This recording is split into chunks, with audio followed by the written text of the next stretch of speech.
Salut, c'est Sona Shine. Bienvenue dans Instant Présent de Dieu avec la Rhapsodie des réalités. Je suis très heureuse de vous retrouver encore pour ce nouveau numéro.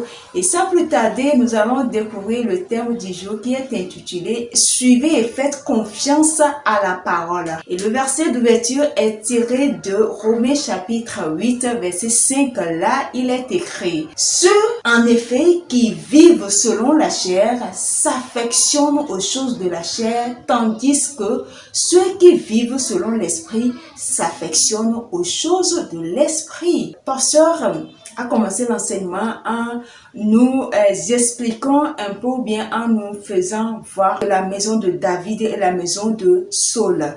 Clairement, ce que nous pouvons retenir, la maison de David, c'est la maison qui a été choisie par Dieu lui-même. Voilà. Au départ, vous allez voir que Saul même, c'était pas un roi que Dieu avait voulu. C'est un roi que le peuple d'Israël avait réclamé et Dieu leur a donné, voilà. Voici votre roi. Entre-temps, vers sa fin pratiquement, il avait déconné et ce qui fait que la main de Dieu n'est plus avec Saul. L'onction n'était plus avec lui comme étant roi.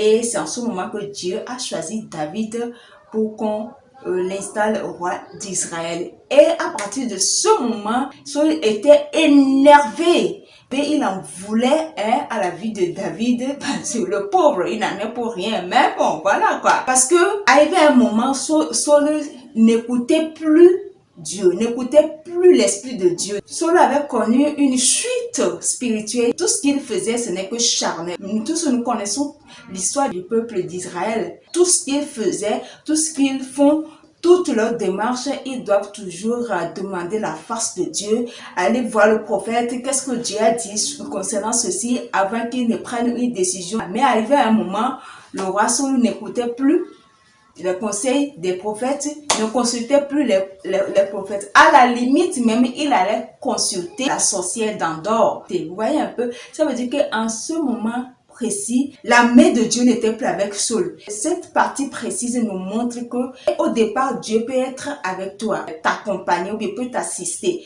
Tu peux recevoir un appel de Dieu. Mais si tu ne sais pas faire, tu peux tomber. Et quand tu tombes comme ça et que la main de Dieu te quitte, c'est difficile de s'en rendre compte à cette étape-là. C'est difficile pour beaucoup de gens de s'en rendre compte que la main de Dieu n'est plus avec eux ou bien Dieu n'est plus avec eux. Et quand c'est comme ça, c'est le diable qui prend contrôle. C'est le diable qui vient siéger. Et ça, on le constate dans le monde, dans le corps du Christ aujourd'hui. Des hommes de Dieu qui au départ avaient reçu un appel pour servir Dieu, mais à cause de leur orgueil, par manque d'humilité, ils se sont laissés avoir par le diable. Ils ne se sont pas vite rendus compte. Ils se sont rendus compte que tard. Mais quand c'est comme cela, l'homme étant ce qu'il est, ils ne reviennent plus en arrière et reconnaître leur tort et demander pardon. Mais il y a beaucoup qui s'enfoncent, qui s'engouffrent dedans, ils continuent et ils trompent des âmes comme cela que c'est toujours la main de Dieu, alors que derrière, ce n'est plus Dieu qui agit là-bas. Donc, Dieu nous donne son esprit de discernement afin que nous sachions vraiment faire la distinction entre ce genre d'individus. Donc, Saul a voulu tuer David, mais il n'a pas réussi. Mais finalement, lui-même sera décédé. Même après la mort de Saul, la maison de Saul a continué par persécuter David. Parce que quoi? Ils ne sont pas d'accord que David soit un roi. Quand vous lisez dans 2 Samuel chapitre 3 verset 1, vous allez voir que la Bible a dit qu'il y a eu une longue guerre entre la maison de David et la maison de Saul. La maison de Saul était devenue la maison de la chair. Il n'y a plus l'esprit, il n'y a plus la main de Dieu, Dieu n'est plus dedans. Et donc, en tant qu'enfants de Dieu, nous devons faire extrêmement attention. Nous devons discerner les esprits pour ne pas tomber dans les ruses de ces genres de personnes dont la main de Dieu n'est plus dans leur affaire, n'est plus sur eux-mêmes, mais qui continuent par fonctionner comme si Dieu était avec eux. C'est pour cela que le Saint-Esprit est avec nous pour nous guider dans toutes les situations. La Bible l'a appelé, nous l'avons vu lundi, la Bible l'a appelé notre conseiller. Il est notre conseiller, il est là, c'est le meilleur conseiller, c'est notre ami. À chaque fois, il faut que nous le faisons recours, il faut que nous l'appelions pour être fixés dans certaines situations. Et le dernier conseil, en tant qu'enfant de Dieu, nouvelle créature, la parole de Dieu doit avoir l'autorité suprême dans notre vie.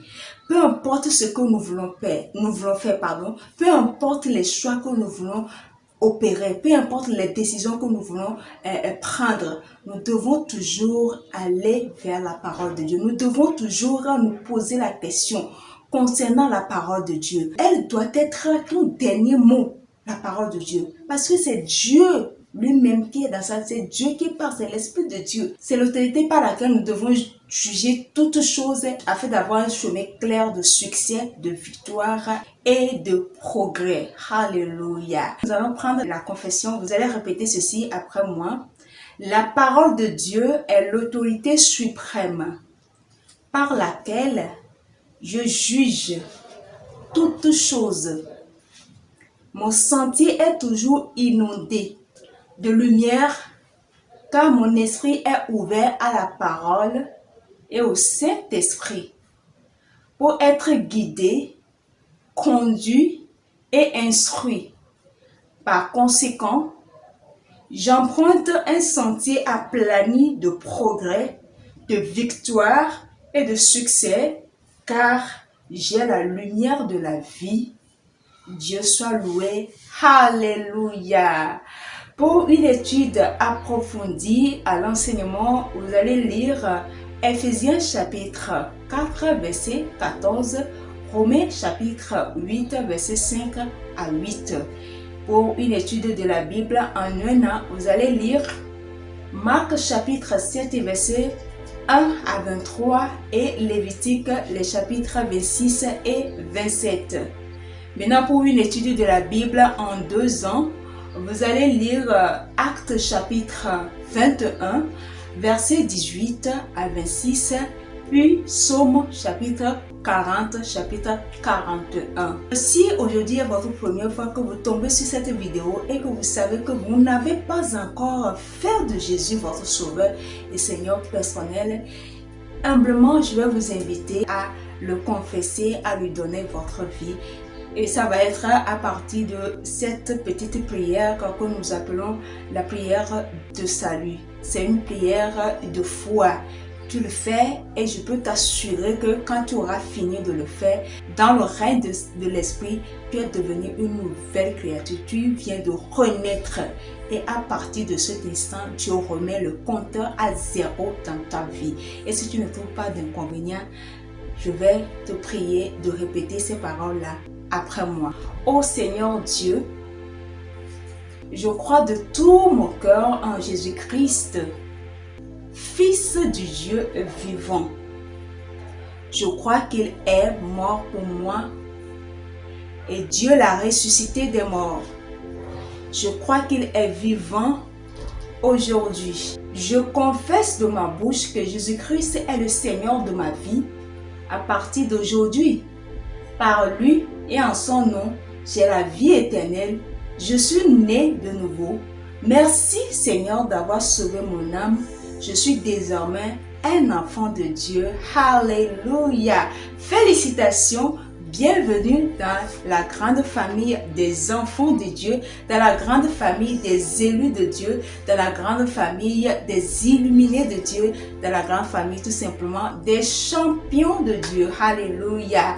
Voilà, aimez la vidéo et partagez-la et abonnez-vous à la page Facebook et puis à la chaîne YouTube et activez la cloche de notification pour ne pas rater notre prochaine publication.